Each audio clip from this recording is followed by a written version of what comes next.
Normal ডেলিভারির পর side কাটা এপিসিওটমি যেটাকে আমরা মেডিকেলের ভাষায় বলে থাকি, এটা কেন করা হয়, কাদের ক্ষেত্রে করা হয় এবং এর যে জটিলতা এই সম্পর্কে আজকে আমরা জানবো।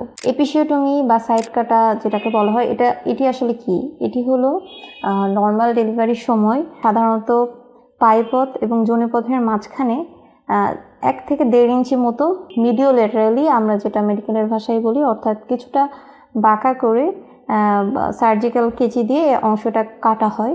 সেটা সবার ক্ষেত্রে না, কিন্তু এটি শুধুমাত্র যাদের ক্ষেত্রে প্রযোজ্য তাদের ক্ষেত্রেই করা হয়ে থাকে। তো এটি নিয়ে আসলে সাধারণত নারীরা খুবই ভয়ে থাকে। এটি নিয়ে ভয়ের কোনো কারণ নেই, কারণ আপনার এপিসিওটমি লাগবে কি লাগবে না এটি কিন্তু আগে থেকে বলা যায় না। এটা একদম যখন ডেলিভারি হয় ইনস্ট্যান্ট সিদ্ধান্ত নিতে হয়।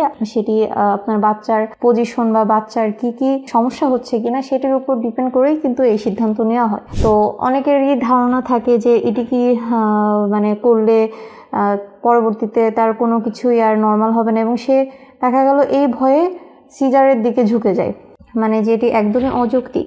এই সম্পর্কে ভালোভাবে জ্ঞান না থাকার কারণেই সাধারণত নারীরা ভয় পেয়ে থাকে। কিন্তু কোনো কিছু আসলে এমনি এমনি আবিষ্কার হয় না। যেরকম আগে নর্মালি ডেলিভারি হতো, এখন সিজারে হয়, সেটির অবশ্যই কোনো ইন্ডিকেশন বা প্রয়োজনীয়তা রয়েছে, বিধায় হয়েছে। এবং এখন কিন্তু সিজার হওয়ার পর থেকে এখন কিন্তু মায়েদের যে মৃত্যু হারটা সেটি অনেক অংশে কমে গিয়েছে। অনুরূপভাবেই এই যে সাইড কাটার বিষয়টি, এটিরও কিছু কিছু তাৎপর্য রয়েছে, অর্থাৎ কাদের ক্ষেত্রে এটি করা হয়।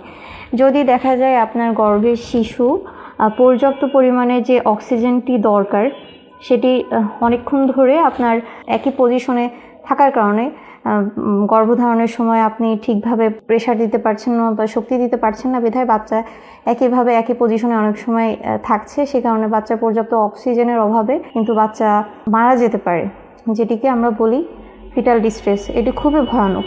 তো সেক্ষেত্রে কিন্তু দ্রুত সাইড কেটে আপনার বাচ্চাকে বের করা হয়।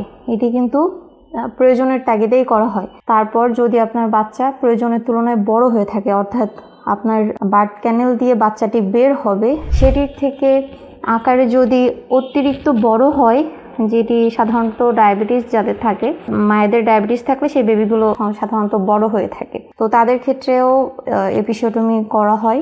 যদি দেখা যায় যে আপনার পেরিনিয়াম বা পাইপটটা ছিঁড়ে যাওয়ার কোনো সম্ভাবনা রয়েছে, সেক্ষেত্রেও কিন্তু কাটা হয়। আপনি একটা নর্মাল জিনিস চিন্তা করুন, আপনি একটা জিনিস কেটেছেন, সেটি সেলাই করতে ভালো হবে নাকি আপনি একটা জায়গা একদম ছিঁড়ে গেল, একটা কাপড় আপনি একটা জায়গায় বসলেন, একটা কাপড় ছিঁড়ে গেল আর আপনি সেই কাপড়টিকে কেচি দিয়ে কাটলেন, তাহলে কোনটা সেলাই করতে আপনার সুবিধা হবে? অবশ্যই যেটি আপনি কেচি দিয়ে সুন্দর করে কেটেছেন সেটাই সেলাই সুন্দর হবে, যেটা একদম ফেড়ে যাবে সেটি কিন্তু সেলাই ভালো হবে না, এবং এই কারণে অনেক মারাত্মক কমপ্লিকেশন দেখা যায়। সেজন্যই এপিসিওটমি করা হয়। এখন গেল যে কাদের ক্ষেত্রে এপিসিওটমি করা হয়। এখন আমরা জানবো যে এপিসিওটমি করার পর কিছু নিয়ম মেনে চলতে হয়, অর্থাৎ যে জায়গাটা কাটা হলো এর তো অবশ্যই একটা যত্ন দরকার আছে। আপনি যদি ঠিকমতো যত্ন না করতে পারেন, সেক্ষেত্রে কমপ্লিকেশন ডেভেলপ করে। আমি বলবো সমস্যা দুইটা ক্ষেত্রে। এপিসিওটমিতে আসলে কোনো এটা একদমই ছোট্ট একটা কাটা, যেখানে আপনি দেখছেন যে অনেক বড় বড় অপারেশন হচ্ছে, সেক্ষেত্রে কিন্তু অনেক বড় বড় জায়গায় অনেক সময় কাটা হয়, সেগুলো কিন্তু আস্তে আস্তে রিপেয়ার করে দেয়। তাহলে এটি নিয়ে কেন ভয় পাচ্ছেন আপনারা? কারণ তাছাড়া যে এপিসিওটমি যে জায়গাটাতে কাটা হয় সেখানে কিন্তু রক্ত চলাচলটা অনেক বেশি। অন্যান্য জায়গায় যেখানে সার্জারি করার পর হিল করতে অনেকটা টাইম লেগে যায়, এপিসিওটমির ক্ষেত্রে কিন্তু ভিন্ন। এই জায়গাটাতে রক্ত চলাচল বেশি হওয়ার কারণে আপনার সময়টা কিন্তু অনেক কম লাগে। সাধারণত এপিসিওটমি রিপেয়ার হতে 2 থেকে 3 সপ্তাহ লাগে। এটি খুবই স্বাভাবিক একটি সময়। এই সময়ের মধ্যেই সাধারণত ঠিক হয়ে যায়। তাহলে আমরা যদি সঠিকভাবে যত্ন না নিই জায়গাটার, তাহলে কিন্তু ইনফেকশন বা অনেক সমস্যা হয়। বা যদি আপনি অদক্ষ হাতে করান, অর্থাৎ অনেকেই দেখা যায় যে অদক্ষ নার্স বা যারা দেখা গেল এই সম্পর্কে কোনো জ্ঞানই নেই, সেই হাতে যদি আপনি করান, এই 2 ক্ষেত্রেই শুধুমাত্র সমস্যা হতে পারে। তাছাড়া কোনো সমস্যা হওয়ার কোনো সম্ভাবনাই থাকে না। তাহলে আপনি কিভাবে যত্ন নেবেন? প্রথমেই পরিষ্কার পরিচ্ছন্নতা। আপনাকে প্রত্যেকদিন নিয়মিত গোসল করতে হবে এবং আপনার যে জায়গাটা কাটা হয়েছে ওই জায়গাটা নিয়মিত কুসুম গরম পানি দিয়ে পরিষ্কার করতে হবে। এবং আপনি যে স্যানিটারি ন্যাপকিন বা প্যাড ব্যবহার করবেন, সেটি আপনার রক্ত প্রবাহ যতটুকুই হোক না কেন প্রত্যেক দিন চেষ্টা করবেন কমপক্ষে 4 থেকে 6টা, মানে আপনি যত পরিবর্তন করতে পারেন তত আসলে ভালো। তো এভারেজ আমরা বলি 4 থেকে 6টি প্যাড আপনি পরিবর্তন করবেন একটি নির্দিষ্ট সময় পর পর। তারপর আপনি যখন ওয়াশরুমে যাচ্ছেন, আপনি একটা কাটা জায়গায় যখন আপনি হাত দিবেন, আপনার হাতটা যদি অপরিষ্কার থাকে তাহলে কিন্তু ওখানে বিভিন্ন জীবাণু যে ইনফেকশন হবে। তাহলে আপনি ওই জায়গাটা, এপিসিওটমির জায়গাটা স্পর্শ করার আগে সব সময় সাবান দিয়ে পরিষ্কার করে হাত ধুয়ে নেবেন। অর্থাৎ বাথরুমে যাওয়ার আগে এবং বাথরুম থেকে বের হয়ে আপনি সবসময় পরিষ্কার করে সাবান দিয়ে নির্দিষ্ট নিয়মে হাত ধুয়ে নেবেন।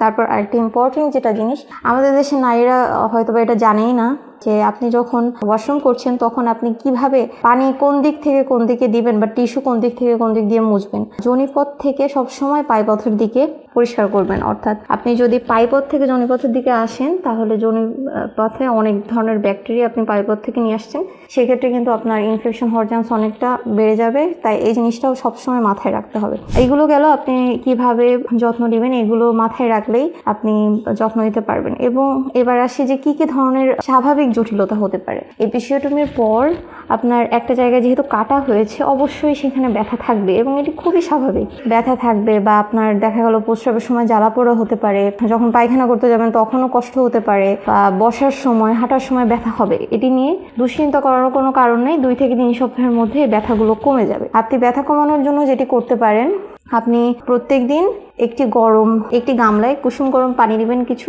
এবং কুসুম গরম পানি নিয়ে আপনি তাতে বসবেন কিছু সময়ের জন্য, 5 থেকে 10 মিনিট যতটুকু আপনি পারেন বসবেন। তাহলে আপনার ব্যথাটা কম লাগবে এবং এটি ভালো লাগবে আপনার। এবং ব্যথা কমানোর জন্য আরও কিছু কাজ আপনাকে করতে হবে, সেটি হলো আপনি বিশ্রাম নেবেন পর্যাপ্ত পরিমাণে, কমপক্ষে চেষ্টা করবেন 7 থেকে 8 ঘন্টা ঘুমানোর।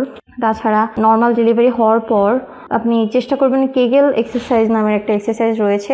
এটি খুবই সাধারণ একটি ব্যায়াম, ইউটিউবে অনেক ভিডিও রয়েছে। আপনি কেগেল ব্যায়াম কিভাবে করতে হয় এটি জেনে নেবেন। এটি খুবই উপকারী, বোথ মেল এবং ফিমেলের জন্য খুবই উপকারী, এর অনেক উপকারী দিক রয়েছে। তাহলে কেগেল ব্যায়াম করার চেষ্টা করবেন।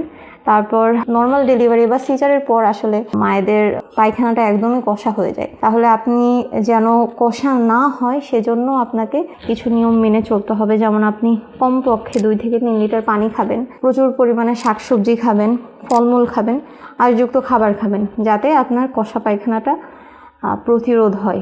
যদি পায়খানা কষা হয় তাহলে সেই আপনার কাটা স্থানটা কিন্তু অনেক সময় দেখা গেল যে কষা পায়খানা হওয়ার কারণে ছিঁড়ে যেতে পারে। এটি কিন্তু স্বাভাবিক, তাই এগুলো নিয়েও দুশ্চিন্তা করবেন না। তাহলে আপনি দুশ্চিন্তা কখন করবেন, অর্থাৎ কোন কোন সমস্যাগুলো দেখা দিলে আপনি চিকিৎসকের শরণাপন্ন হবেন? যখন আপনার কাটা স্থানটি দেখবেন যে 3 সপ্তাহ চলে যাচ্ছে বা বেশি হলে 4 সপ্তাহ চলে যাচ্ছে, তারপরও আপনার কাটা স্থানটি ঠিক হচ্ছে না, বা আপনার কাটা স্থান থেকে পুঁজ বের হচ্ছে, দুর্গন্ধ বের হচ্ছে, মাত্রা অতিরিক্ত ব্যথা হচ্ছে, এইসব ক্ষেত্রে আপনাকে অবশ্যই কিন্তু এগুলো নিয়ে দুশ্চিন্তা করার কোনো কারণ নেই। স্বাভাবিক কিছু নিয়মকানুন মেনে চললেই আমি যেগুলো বললাম কোনো সমস্যা হবে না।